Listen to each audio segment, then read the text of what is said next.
अकू जी, मुझे एक बात बताइए, हमने कल पटना में प्रधानमंत्री का रोड शो देखा और बहुत भीड़ थी, ये कहा जा रहा है, और वहां से भी जाहिर सी बात है कि बिहार में एक बड़ा मैसेज गया होगा।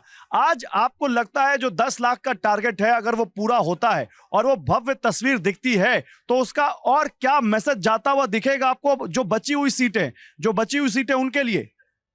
देखिए, तय बात है, ये टारगेट वगैरह की बात तो मैं नहीं करूंगा, क्योंकि जिस तरह की सड़कों पर लोग होते हैं, वो कौन आता है, कौन नहीं आता है, कौन रहता है, ये एक बड़ा सुपरफिशियल सवाल होते हैं।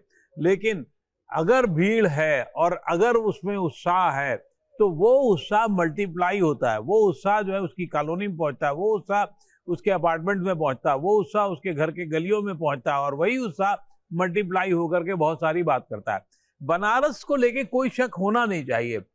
आप बात जब आगे पीछे की करते हैं, तो बनारस का होने का सबसे बड़ा फायदा क्या है? बनारस के साथ साथ बिहार का एक हिस्सा जो बिल्कुल मुगल तराएं, आरा, बक्सर वगैरह वगैरह का है, वो पूरा जुड़ता है, और उधर सासाराम और ये सब हिस्सा जुड़ जाता है। इधर आइएगा तो पूरा ईस्टर्न यूपी वाला हिस्सा जुड़ जाता है, और ईस्टर्न यूपी के साथ साथ इधर रायबरेली तक हिस्सा जुड़ जाता है। तो ये बहुत सोची समझी रणनीति के तहत है, और बनारस वैसे भी प्रधानमंत्री के लिए बहुत प्रिय रहा है। वो इम्पैक्ट निश्चित रूप से डालेगा, ना डालने का कोई सवाल नहीं उठता है। बिल्कुल बिल्कुल। अकू जी, जिन इलाकों की आपने बात की है, ईस्टर्न यूपी, हम उसमें घूम रहे हैं, हम गाजीपुर जाने वाले हैं, जिस आरा की बात की हम वहां जाने वाले हैं, बिहार के पटना, नालंदा, हम इन सब जगहों पर जाएंगे। और आपने जो हमें एक लाइन दी है ना कि वो मल्टीप्लाई होता है, इस रोड शो के बाद वहां जाके हम उसको भी टटोलेंगे, और हाईटेक बस TV9 की वहां भी पहुंचेगी। अगर वहां के लोग देख रहे हो इस शो को, तो वो भी समझे कि TV9 उनके इलाके में आने वाला है। लेकिन जल्दी से यहाँ पर हमारे साथ यहाँ पर रजनीकांत जी हैं। रजनीकांत जी, जल्दी से आप कितना एनर्जी एक्सपेक्ट कर रहे हैं आज के रोड शो के लिए? मैं बताऊं कि आज का ये जो रोड शो सब लोग शब्द प्रयोग कर रहे हैं, हम उसकी जगह दूसरा शब्द प्रयोग कर रहे हैं, काशी दर्शन। क्या बात है! प्रधानमंत्री जी को और काशी के लोगों का, और काशी के लोगों को प्रधानमंत्री जी का, संपूर्ण भारत का दर्शन यहाँ पे होने वाला है।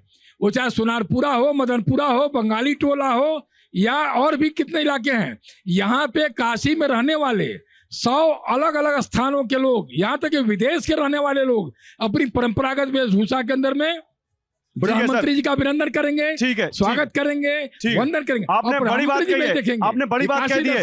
प्रतिमा, काशी दर्शन तो आप भी करा रही हैं कल से, जरा पूछिए वहां पर और क्या आप वहां पर दिखा रही है अपने हमारे दर्शकों को?